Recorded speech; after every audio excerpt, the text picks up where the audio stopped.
mythologically Democratic hero for Trump. There's endorsements and there's endorsements, but this one was a doozy. Hi, everybody. I'm Bill Whittle here with Steve Green and Scott Ott. And as you probably heard by now, Robert F. Kennedy Jr. has folded his campaign and given his endorsement to Donald Trump. Now, usually that means something like, I endorse Donald Trump. But that's not what happened. Donald Trump brought Robert F. Kennedy out on a huge audience, a huge stage. They embraced on stage. I saw a picture, I don't believe it was Photoshopped, of Robert F. Kennedy wearing a Make America Great Again hat. There are endorsements and then there are endorsements. And what's even more interesting, I think, is that I think it was the day after the endorsement, announcement was made that Trump and Kennedy were going to be working together on an American First platform that would appeal to independents as well as disenfranchised Democratic voters. So nobody really knows what the electoral effect of this will be. I'm more interested really in the kind of in the optics of it. Steve, it goes without saying that the Kennedys have always been, since the early 60s, really. In fact, we probably make the case even to the late 50s, that the Kennedy family has been the icon of the Democratic Party. That John F. Kennedy's presidency was Camelot. It was the 3 years of the golden age on Earth before he was snatched away. And one of the things that I learned through history was that despite the love and affection for John Kennedy, the young idealists who were working real hard for Bobby Kennedy in 1968 had taken Bobby Kennedy all the way through canonization up straight to godhood. For Robert Kennedy Jr., a man named Robert Kennedy, the son of Bobby Kennedy, the Bobby Kennedy, to endorse Donald Trump is heresy of the highest order. I saw his sister, that would be Robert F. Kennedy's daughter, basically almost in tears, talking about how she's never going to speak to him again and the family's going to disown him as usual. This is what happens when there's a disagreement among Democrats. But do you think just the optics of seeing Robert F. Kennedy on stage embracing Donald Trump, wearing a MAGA hat, is going to have any significant effect, not only on the Kennedy supporters, but do you think it is demoralizing to Democrats? Yeah. Before I answer, and I think it is important in ways I think I'm going to think through aloud here. But the Kennedys, that mystique actually goes back to the 1930s. Who was the dad? What the hell was his name? Joseph. Joe Kennedy. Joe Kennedy was grooming himself really to be the successor to Franklin Roosevelt. And I think really the only reason that never happened for him is he had a moment of real cowardice during the early days of World War II when he was ambassador to Great Britain, to London. And that just destroyed his political future. Bad call, dude. And John was the second choice. Joseph Jr. was being groomed for the... Exactly, but he was killed in a mission over the English Channel, as I recall. That's correct. Guy was a war hero, so was Jack, for that matter. The Kennedy mystique, it's almost 90 years old. It is 90 years old. That's a hell of a legacy, all with Democrats, never any heretics or anything like that. No Republicans at all that I can think of in my adult lifetime. So, yeah, that's earth-shattering politically. If Kennedy had just dropped out and said, I endorse Donald Trump, I don't think it would. Exactly. I don't think it would have mattered point. because I don't know if you notice in the polls, but since Biden dropped out, Kennedy's polling numbers have been in steep decline, and I think the reason is there were a lot of Democrats saying, God, I can't vote for this senile old man, but here's Robert F. Kennedy Jr. I can vote for him, and as soon as you get Biden out of the picture, Kamala's fine. But there are independents who were part of that RFK Jr. coalition who are going to stick with him. But Kennedy did more than endorse, and he's going to do more than campaign. And he is going to campaign with Trump. That Arizona thing was just a start. And I read this morning, this is Tuesday the 27th, that Trump has brought Kennedy on to his transition team. So he's going to have some kind of job in the administration. This is a big deal. In fact, I would like to see him be put in charge of the CIA. That would just, I wouldn't trust RFK with anything economic or or social, but put him in charge of the CIA and have him start digging stuff up about Jack and Bobby. Oh, yeah. Just let's find out what the CIA was really doing in the 1960s. Let's air all that dirty laundry. I think it'd be great. But I got off track here. Kennedy does a couple of things. The most important might be that he gives women permission to vote for Donald Trump. Female voters, if you look at the polls, I'm not saying this is fair, I'm not saying it's right, but I'm saying it's true, don't like Donald Trump and don't vote for Donald Trump, and the younger they are, the truer that is. And Kennedy changes that. That is a guy they like, embracing this guy they don't like. And I just read a thing on Instapun, it wasn't one of my items, with a guy interviewing women saying for the first time out loud, yeah, I'm going to vote for Donald Trump. Bill, you talked about social proof in my segment today. I think the best thing Robert Kennedy brings to the Trump campaign isn't just the Kennedy name, it's the social proof that it's okay to vote for Donald Trump, sides, yep. Even if you're not a red hat wearing kind of person. Yeah, exactly right. I'd like to follow up on that with you, Scott, because Kennedy's endorsement is an endorsement, and there were followers of Kennedy. Steve is right, as a lot of those turned out to be people who just simply couldn't imagine voting for Biden, and a lot of them jumped back onto the Democratic ship when Harris was nominated. I suspect a significant number of those Kennedy people that jumped back to the Harris ship will probably jump back to Kennedy once they realize what exactly the Harris ship is built out of, but nobody really knows about that. But this particular endorsement is more than your standard endorsement, because your standard endorsement essentially says, okay, if Ramaswamy had 2% of the vote or 5% or whatever, and he endorses Trump, you assume that you can just add that to his numbers. But this is a social phenomenon. As Steve mentioned, Kennedy's very popular with women. And so the question will really be, and I think to some degree Steve answered this as well, is it going to be just an endorsement, or is he going to actively campaign for Trump? Because it is possible, and Trump, I think, is shrewd enough to have realized this by the way he handled the endorsement. It's possible to have Kennedy out there campaigning on Trump's behalf in those sectors of the electorate where, as Steve pointed out, Trump has very little traction, or where people will listen to Bobby Kennedy, because he is a Bobby Kennedy after all, yeah. And even the raspiness of his voice gives him a sort of a street cred of having suffered and having been through all that. So, what do you think? Do you think that this is going to make a significant difference, or is it more than just window dressing?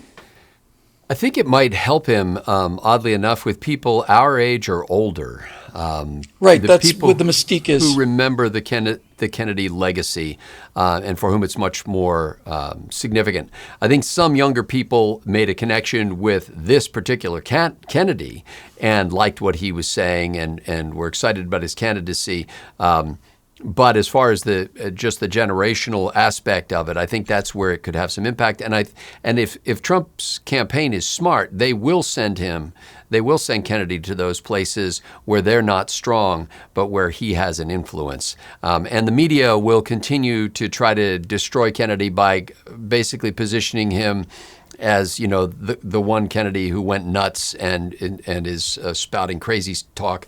But if you listen to him for any period of time, it's kind of like people who criticize Joe Rogan, It's like, not everything Joe Rogan does or says is crazy. There are things that he says that are worth listening to. So, he did accumulate some followers. I think what we saw here, first of all, I heard that his vice president was going to endorse Trump before I heard that Kennedy himself was going to. So she went first. Here's a guy who invited a female to be on the ticket with him. That's going to resonate well, like you said, with women. In addition, neither one of them has any love for the New York Democrats who fought like hell to keep Kennedy off the ballot in New York State. And so they basically threw Kennedy out of the Democratic Party into the arms of Donald Trump.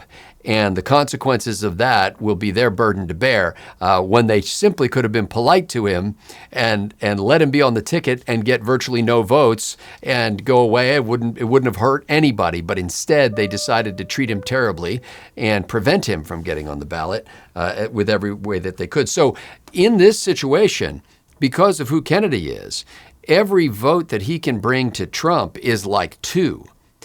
Because you're not just picking up one, you're taking one away from your opponent. And that could be tremendously effective. We'll see whether the Trump campaign machine figures out a way to incorporate what Kennedy can do into the campaign effectively.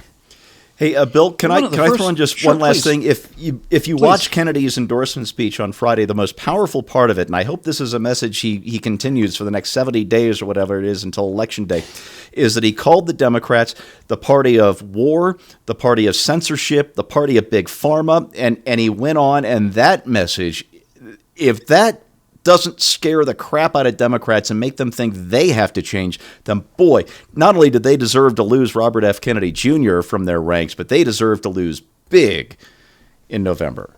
By the way, Tulsi Gabbard basically gave the same speech when she endorsed Donald Trump. That's right. So, you've got another very compelling, charismatic Democrat who didn't do well when she ran for president, but she is an effective communicator. She's an effective user of social media, and she can speak directly to the camera in a way that does not look like she's reading a teleprompter.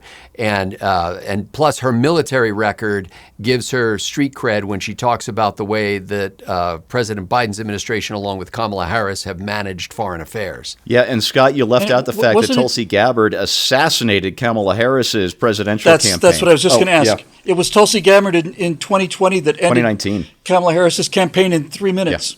Yeah. Oh. 3 minutes. Yeah, it was just decimating her. Set her loose. Well, the most important thing that no one seems to be talking about when they talk about what kind of votes the Kennedy endorsement will bring, I haven't heard anybody talking about it, which I think is a much more important point, is how many votes will he not now take away? Yeah. That's a really important consideration. There were a number of people who looked at Robert Kennedy Jr. as an alternative to both the Democrats and the Republicans, that he basically provided a third way. And chief among those people was the aforementioned Joe Rogan, who generated a lot of anger among certain conservative commentators when he backed Robert F. Kennedy Jr. and endorsed him.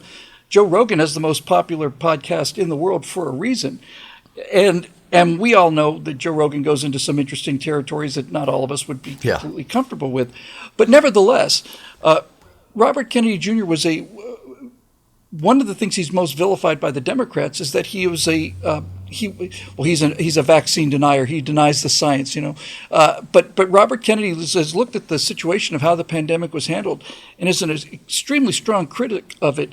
And I don't know how else to put it other than this. I don't really like putting it this way. I really don't. But I can't think of a more succinct way to do it. Robert Kennedy is the conspiracy candidate. He is the one who is considered by people who are consumed by these ideas of conspiracy, some of which have some merit to them. That he is the only person brave enough to talk about things like Operation Mockingbird with the CIA. He's the only person brave enough to condemn the way the pandemic was done. He's a free thinker. He's a guy who's not beholden to either of the parties. And I think that is actually a much larger crowd, especially among younger people, than most people are willing to give him credit for. So I think probably the strongest message that Kennedy can give, aside from appealing to the softer side of the electorate, is to echo the rhetoric that I heard from Kennedy's vice president, who Scott mentioned basically said she's supporting Trump before Kennedy did, because she said that the reason she was endorsing Trump was that the Democratic Party did everything within their power to keep them off the ballot, that they sued the Robert Kennedy campaign in all 50 states, that they had people infiltrate the campaign and operate as spies and essentially saboteurs, that the Democratic Party went to the wall, not just to minimize him, but to take him out, to remove him as a choice that the people might have. And if he can take that message out there and say that the Democratic Party is the most anti-democratic thing in America today, and here's the proof, here are the receipts, then I think he can do an awful lot to, if not convert significant numbers of Democratic voters, at the very least reduce their enthusiasm to the level where they stay home. Elections are about people who go to the polls, and oftentimes, it's very often it's not the people go out to vote for one person so much as to vote against another. When a descendant of John F. Kennedy, or great nephew of John F. Kennedy, and the direct descendant, and heir and name holder of Robert Kennedy Jr., Bobby Kennedy, is supporting Donald Trump, Steve is exactly right. That is social proof. It is evidence that it's okay to make this switch, and further evidence that the Democratic Party is not what it used to be. And I think that's the most effective message for the win, is to basically go to your blue-collar Democratic voters and say, this party that you've always supported, the party of the little guy, the party of who stood up for the little guy against corporate interests, is now the party of tech billionaires, movie stars, limousine liberals, hypocrites, and cowards. And I think this endorsement of Trump, especially if it continues into a campaign, and especially if, as early signs are indicating, there's going to be an effort made to put something that's essentially an America First coalition together, I think that would gain a lot of traction among blue-collar voters, and that could, in fact, decide the course of the election. For Steve Green and Scott Ott, I'm Bill Whittle. Thanks for joining us, and we'll see you next week on Right Angle.